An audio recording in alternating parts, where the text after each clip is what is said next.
सरकारी नताइज से कबल ही कराची में पीपल्स पार्टी और जमात इस्लामी के कारकुनों के भंगड़े।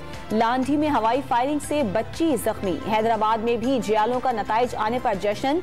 म्यूनिसिपल कमेटी कोटली के वार्ड नंबर 3 में हवाई फायरिंग। सिंध में बल्दियाती इंतखाबात का दूसरा मरहला। अब तक के गैर हतमी नताइज में पीपल्स पार्टी को 225 नशिस्तों के साथ वाज़े बरतरी।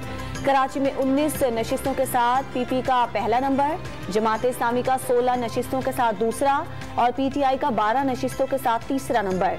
सदर में खुर्रम शेर जमान को पीपी के नजमी आलम के हाथों शिकस्त।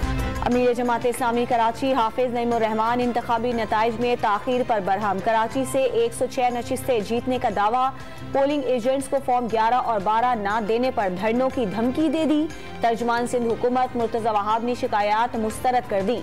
इलेक्शन कमीशन सिंध का डिस्ट्रिक्ट रिटर्निंग अफसरान को नताइज के फॉर्म उम्मीदवारों के हवाले करने का हुक्म।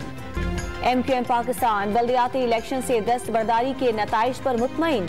कराची, हैदराबाद और टंडो अलायार के अवाम ने इलेक्शन को मुस्तरद करके MQM के हक में फैसला सुना दिया। डॉक्टर खालिद मकबूल सिद्दीकी का दावा। तहरीक इंसाफ ने निगरान वजीर आला पंजाब के लिए नाम फाइनल कर लिए। नून लीग को मुशावरत के लिए अहमद नवाज सुखैरा, नसीर अहमद खान और नासिर सईद खोसा के नाम भेजे जाएंगे। नून लीग की तरफ से कोई नाम सामने न आ सका।